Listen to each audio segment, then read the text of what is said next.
की स्टार्टिंग में हम दो के-पॉप ट्रेनीज को डांस प्रैक्टिस करते हुए देखते हैं, जिसमें से इस लड़के का नाम है सागे, जो कि ड्रामे का मेन कैरेक्टर है। वो अपने फ्रेंड के साथ डांस प्रैक्टिस कर ही रहा था कि तभी उसका दोस्त गलती से सागे की आईज में रोड मार देता है, जिस वजह से सागे की आईज बहुत बुरी तरह इंजर्ड हो गई। फिर बस होना क्या था, सागे को जल्दी जल्दी हॉस्पिटल में लाया गया। सागे दर्द के मारे चिल्ला रहा होता है। फिर जब उसका ऑपरेशन होता है तो पता चला कि सागे की आंखों की रोशनी जा चुकी है, इसलिए वो अपनी मॉम से पूछ रहा होता है कि मॉम यहाँ इतना अंधेरा क्यों है। मॉम बुरी तरह रोने लगती है तो वहीं डॉक्टर ने बताया कि जल्द से जल्द ट्रांसप्लांट करना होगा। सागे मना करने लगा कि मॉम नहीं, मैं कुछ नहीं करवाना चाहता हूँ, आपको पता है ना कि मेरा ड्रीम है फेमस के-पॉप आइडल बनना।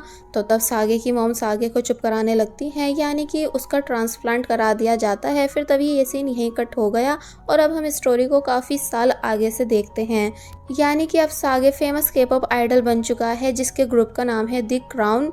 उसकी बहुत सारी फैंस हैं जो कि सागे को देखकर खुश हो रही थी, तो वहीं सागे भी इतनी सक्सेस पाकर खुद पर प्राउड फील करता है। बाय द वे वो कॉन्सर्ट के लिए आया था, इसलिए सभी के सामने बहुत अच्छे से सॉन्ग सिंग करता है। उसकी फैन गर्ल्स उसे देख देख कर पागल होती जा रही होती हैं, जैसे सब बीटीएस के कॉन्सर्ट में एक्साइटेड होती हैं। बाय द वे गाइस, आप सभी को बीटीएस ज्यादा पसंद है या फिर ब्लैक पिंक, हमें कॉमेंट सेक्शन में जरूर बताएं। साथ ही कौन आपका फेवरेट मेंबर है, ये भी हमें जरूर बताइएगा। कॉन्सर्ट एंड हो गया, जिसके बाद सागे ने सभी को बताया कि उनका सॉन्ग चार्ट में नंबर 1 पर आ चुका है। तो ये सुन सभी लोग खुश होने लगे, जिसके बाद सीन कट होता है और अब हम इन सभी को सेलिब्रेशन करते हुए देखते हैं। सभी काफी ज्यादा खुश नजर आ रहे होते हैं, नॉन स्टॉप ड्रिंक कर रहे होते हैं। फिर तभी यहाँ हमें सागे की कंपनी के सीईओ दिखाए गए, जिनका नाम है मिस्टर चो, जिन्हें सागे अपने फादर की तरह मानता है। वो मिस्टर चो से उनकी बेटी यानी जीना के बारे में पूछने लगा कि नूना कहाँ है। नूना यानी की बड़ी बहन। तो तब वो बोलते हैं कि वो अपने ऑफिस में काम कर रही है। जिसके बाद अब हमें जीना दिखाई गई, जिसको किसी किम बॉम नाम की लड़की के लिखे हुए सॉन्ग्स पसंद आए हैं, जिन्हें वो खरीदना चाहती है, इसलिए किम बॉम से कल कंपनी आने का बोलने लगी। अब हम सागे को नॉन स्टॉप अल्कोहल पीते हुए देखते हैं, क्योंकि वो सभी के साथ ड्रिंकिंग कंपटीशन कर रहा था। फिर लास्ट में जीत भी जाता है, पर अब क्योंकि वो बुरी तरह ड्रंक हो चुका था, इसलिए उसे पास्ट की मेमोरीज याद आने लगी कि तेज बारिश हो रही है, वहाँ एक कार भी है और शायद कोई जमीन पर गिरा हुआ था। फिर बस ये सीन यहीं कट हो जाता है एंड अब सागे अपने रूम में आकर सो चुका था।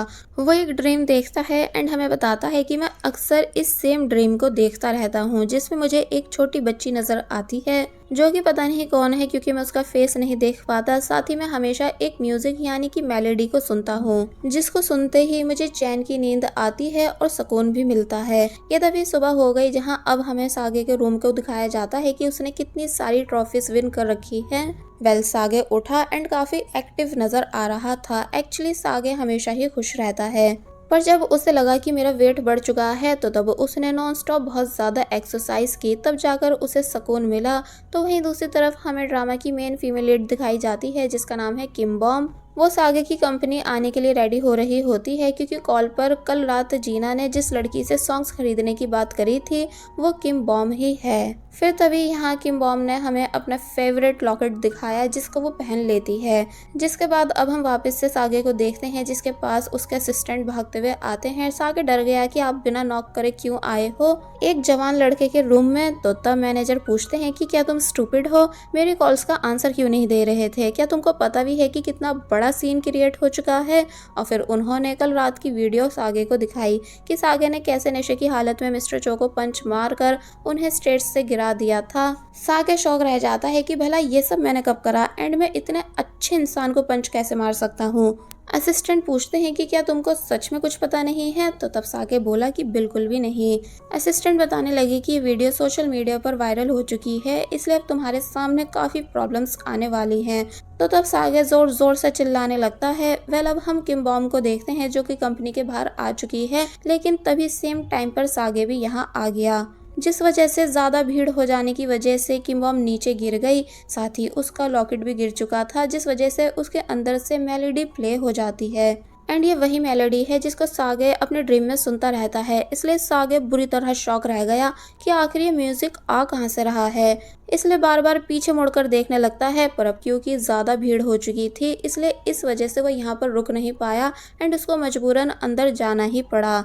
जिसके जाने के बाद बॉम्ब उठती है एंड उस म्यूजिक को बंद कर देती है। नेक्स्ट सीन में हम उसे जीना के साथ देखते हैं, जहां जीना ने उसे एक कॉन्ट्रैक्ट दिया ये बताकर कि इस पर साइन करते ही तुम्हारे सॉन्ग्स हमेशा के लिए हमारे हो जाएंगे, यानी तुम इन्हें कभी अपना नहीं बोल पाओगी। बॉम्ब हैरान हुई कि क्या मतलब मैं इन्हें अपना नहीं बोल पाऊंगी। एक्चुअली बॉम्ब को लगा था कि कम से कम उसे कुछ क्रेडिट तो मिलेगा जब उसके सॉन्ग्स को रिलीज किया जाएगा, पर ये सब सिर्फ अच्छी कीमत पर सॉन्ग्स को खरीद रहे हैं। जीना को अर्जेंटली यहाँ से जाना पड़ता है, तो तब बॉम्ब बोली कि अब समझ आया कि ये के-पॉप एजेंसीज कैसे इतनी फेमस बन जाती हैं। तो वहीं दूसरी तरफ दिखाया गया कि सागे वाली कंट्रोवर्सी पर मीटिंग चल रही है, जिस वजह से सागे परेशान है एंड अभी भी रिग्रेट में है कि मैंने ऐसा कैसे कर दिया, जबकि अपनी मॉम के बाद में मिस्टर चो की ही सबसे ज्यादा रिस्पेक्ट करता हूँ। तो वहीं मैनेजर बताते हैं कि तुम्हारी उस वीडियो की वजह से कुछ ही घंटों में कंपनी के शेयर्स डाउन जा चुके हैं और कंपनी ने बिलियन में नुकसान उठाया है। बॉम्ब सागे के पीछे से निकलकर चली गई, यानी ये दोनों एक दूसरे को देख नहीं पाते। फिर अब जीना बाहर आई, जिसने सागे को अकेले में बात करने बुलाया। फिर उसने बताया कि अभी सिचुएशन नाजुक है, इसलिए तुम कुछ टाइम के लिए सस्पेंड कर दिए गए हो। सागे परेशान हुआ और एक्सप्लेन करने लगा कि मैंने कुछ भी जानबूझकर नहीं करा। तो तब जीना बोली कि कोई नहीं, इतने तुम यूनिवर्सिटी चले जाओ, क्योंकि अभी तुम एक स्टूडेंट हो ना, इसलिए इतने अपनी स्टडी पर फोकस दो, तब तक मैं सब हैंडल करने की कोशिश करती हूँ। सागे मान जाता है। फिर जब चला गया तो जीना को कॉन्ट्रैक्ट देखकर पता चला कि वो कॉन्ट्रैक्ट पर साइन कर जा चुकी है। साथ ही ये लिखकर भी गई है कि प्लीज मेरे सॉन्ग्स का अच्छे से यूज करना। पहले नेक्स्ट सीन में हम बॉम्ब का घर देखते हैं, जिसके साथ उसकी आंट यानी कि मिस किम एंड मिस किम की बेटी यानी कि ग्यूरी रहती है। यानी घर बॉम्ब का है और ये दोनों उसके साथ रहती हैं। मिस किम बॉम्ब से बोल रही होती हैं कि तुम अच्छे से सॉन्ग्स लिखो और सॉन्ग बेच कर काफी सारे पैसे कमाओ ताकि लोन उतर सके। तो तब बॉम्ब को गुस्सा आ गया और वो अपनी आंट को डांटने लगी। एक्चुअली मिस किम ने बॉम्ब से छुपकर बॉम्ब के घर को गिरवी रखकर लोन लिया था और अब वो उसे उतार नहीं पा रही हैं, जिस वजह से अब बॉम्ब को पैसे पूरे करने पड़ रहे हैं, वरना उसका घर बैंक वाले ले लेंगे। कि तभी ग्यूरी ने बताया कि सागे ने ऑफिशियली मिस्टर चो से माफी मांगी है। एक्चुअली ग्यूरी सागे की बिग फैन है, इसलिए उसे सागे की हर अपडेट के बारे में पता रहता है। फिर हमें सागे दिखाया गया जिसने दिल से मिस्टर चो से माफी मांगी कि वो अपने होश में नहीं था, जो सब मिस्टर चो भी रीड करते हैं। साथ ही सागे ने ये भी लिखा कि वो सब्र के साथ इंतजार करेगा कि मिस्टर चो उसे जरूर माफ कर दे। फिर एक फ्लैशबैक याद करने लगा कि मिस्टर चो कैसे मुझसे मिलने आए थे जब मैं एक ट्रेनी था। उन्होंने मुझे सिखाया कि गिटार बजाने का सही तरीका क्या होता है, साथ ही मुझसे बहुत अच्छे से बात भी की थी। तो वही मिस्टर चो उस रात को याद करने लगे जब सागे ने ड्रंक हालत में उन्हें पंच मार दिया था, ये बोलकर कि मुझे सब याद आ चुका है। इसका मतलब सागे के साथ पास्ट में कुछ बहुत ही बुरा हुआ है, जो सब वो भूल चुका है, पर उस इंसिडेंट से मिस्टर चो कनेक्टेड है। अब नेक्स्ट डे हम देखते हैं कि सागे यूनिवर्सिटी जाने के लिए रेडी है। मैनेजर मिन बोले कि बारिश हो सकती है, इसलिए याद से अम्ब्रेला जरूर लेकर जाना, बट वो मना कर देता है कि मुझे नहीं लगता कि बारिश होगी। पर जब यूनिवर्सिटी आया तो पता चला कि बारिश के साथ साथ तेज तूफान भी आ रहा है। सागे कहने लगा कि मुझे मैनेजर मिन की बात मान लेनी चाहिए थी, और ये क्या, मैं यहाँ खुलेआम खड़ा हूँ, पर मेरी सभी फैंस कहाँ हैं। कि तभी कुछ लड़कियाँ सामने से आ रही होती हैं। सागे को लगा कि ये सब मुझसे मिलने आ रही हैं, पर ऐसा नहीं होता है, बल्कि वो सब तूफान से बचकर आ रही थी, जिस वजह से सागे को टक्कर मारती हुई अंदर चली गई। इस बीच सागे का मोबाइल कहीं खो जाता है, इसलिए वो उसे ढूंढने लगा। तो वहीं बॉम्ब भी जल्दी से एक जगह आकर खड़ी हुई बारिश से बचने के लिए, पर अब क्योंकि वहाँ दो लोग किस कर रहे थे, इसलिए वो तुरंत यहाँ से चली जाती है और एक ट्री के नीचे आकर खड़ी हो गई। कि तभी एक बार फिर उसका लॉकेट नीचे गिर जाता है, जिसके अंदर से मेलोडी प्ले हो गई। तो तब उसे सागे ने भी सुन लिया, जो कि अपना मोबाइल ढूंढ चुका था। सागे हैरान होने लगा कि ये वही म्यूजिक है, और जब उसे फॉलो करता करता ट्री के पास आया तो यहाँ उसने फाइनली बॉम्ब को देखा। सागे सोचने लगता है कि आखिर ये म्यूजिक मुझे रियल लाइफ में कैसे सुनाई दे रहा है, क्या मैं कोई ड्रीम देख रहा हूँ। तो वहीं बॉम्ब भी सागे को देखने लग जाती है कि भला ये मुझे घूर क्यों रहा है। बॉम्ब ने म्यूजिक बंद कर दिया, साथ ही बारिश भी रुक गई। तो तब सागे मन ही मन कहने लगा कि पता नहीं क्यों मैं इस म्यूजिक को सुनकर रो रहा हूँ। फिर जब बॉम्ब जाने लगती है तो वो उसे रोक कर म्यूजिक के बारे में पूछता है कि ये कौन सा म्यूजिक है। बॉम्ब कुछ बता पाती कि तभी बॉम्ब का सालों पुराना दोस्त यानी कि टैयंग यहाँ आ जाता है, जो कि बॉम्ब को वन साइडेड लव करता है। वो बॉम्ब को बुलाने लगा। तो जब बॉम्ब यहाँ से जाने लगी तो तब सागे ने उसी मेलोडी को गुनगुनाया, जिसे सुनकर इस बार बॉम्ब हैरान रह गई कि तुम्हें मेरे म्यूजिक के बारे में कैसे पता। यानी कि ये म्यूजिक सिर्फ बॉम्ब का है और उसने इस म्यूजिक को आज से पहले कभी किसी को नहीं सुनाया है। सागे भी हैरान हुआ कि क्या ये तुम्हारा म्यूजिक है, लेकिन अब क्योंकि टायंग बार बार बॉम्ब को आवाज दे रहा था इसलिए वो यहाँ से चली गई। टायंग पूछता है कि क्या ये लड़का तुम्हें परेशान कर रहा था। बॉम्ब बोली कि नहीं तो तब टायंग सागे को घूरता हुआ यहाँ से चला गया। सागे के कपड़े खराब हो चुके थे इसलिए वो भी वापस यहाँ से चला जाता है और अब घर वापस आकर बार बार यही सब सोचकर परेशान होने लगा कि वो म्यूजिक उस लड़की का कैसे हो सकता है एंड क्या नाम था उस लड़की का, बॉम्ब, क्योंकि वो लड़का उसे यही कहकर पुकार रहा था। वेल अब नेक्स्ट डे हम देखते हैं कि बॉम्ब जब जैसी यूनिवर्सिटी जाने के लिए बाहर आई तो वहाँ तयंग पहले से बॉम्ब का वेट कर रहा था।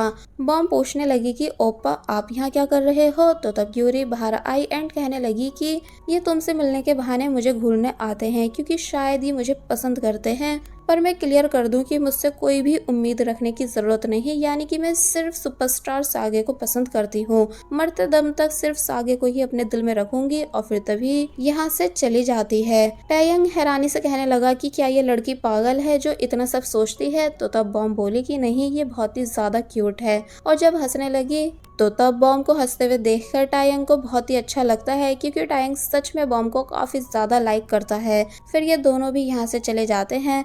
वेल अब दिखाया गया कि सागे इस बार सोशल मीडिया पर बताकर यूनिवर्सिटी आ रहा है, इसलिए उसकी फैंस उसके आने का वेट कर रही थी। फिर जब जैसी सागे ने हीरो की तरह अपनी कार के साथ एंट्री ली तो तब वो सभी जोर जोर से चिल्लाने लगती हैं एंड सागे को देखकर पागल होने लगी, जबकि बॉम्ब और टायंग ये सब कुछ इग्नोर करते हुए यहाँ से निकल गए। वेल पहले सभी फैन गर्ल्स सागे के साथ फोटोज क्लिक कराती हैं, फिर जिद करने लगी कि प्लीज सॉन्ग सिंग कर दो। सागे ऐसा ही करता है, यानी कि सॉन्ग सिंग करने लगा, लेकिन मन ही मन ये भी बोल रहा था कि मुझे कैसे भी करके उस मेलोडी वाली लड़की को ढूंढना है। कि तभी एक लड़का जोर से चिल्लाया और सागे से सॉन्ग बंद करने के लिए बोलने लगा क्योंकि वो जेलस हो रहा था। सागे पूछता है कि क्या यहाँ के बॉयज को मैं पसंद नहीं, तो तब वो सभी कहती हैं कि आप प्लीज उस बेकार इंसान को इग्नोर करो, बल्कि हमें देखो क्योंकि हम आपको बहुत ही ज्यादा पसंद करते हैं। कि तभी ग्यूरी सागे से कहने लगी कि मैं आपको फिल्म डिपार्टमेंट तक लेकर जाऊंगी और फिर चिल्ला चिल्ला कर बताने लगती है कि क्या मैं आपको याद हूँ, मैं आपके लास्ट कॉन्सर्ट में सबसे तेज आपका नाम चिल्ला रही थी। तो तब सागे कहता है कि वेट, तुम्हारे फेस पर कुछ लगा है। ग्यूरी परेशान होने लगी कि कहाँ कहाँ, तो तब सागे बोला कि स्टूपिड, वो क्यूटनेस, प्रिटीनेस एंड लवलीनेस है। तो ये सुनते ही ग्यूरी का खुशी के मारे और भी ज्यादा बुरा हाल होने लगा, यहाँ तक कि वो बेहोश तक होने लग जाती है। और बस फिर इसी सीन के साथ पार्ट 1 यहीं पर एंड हो जाता है।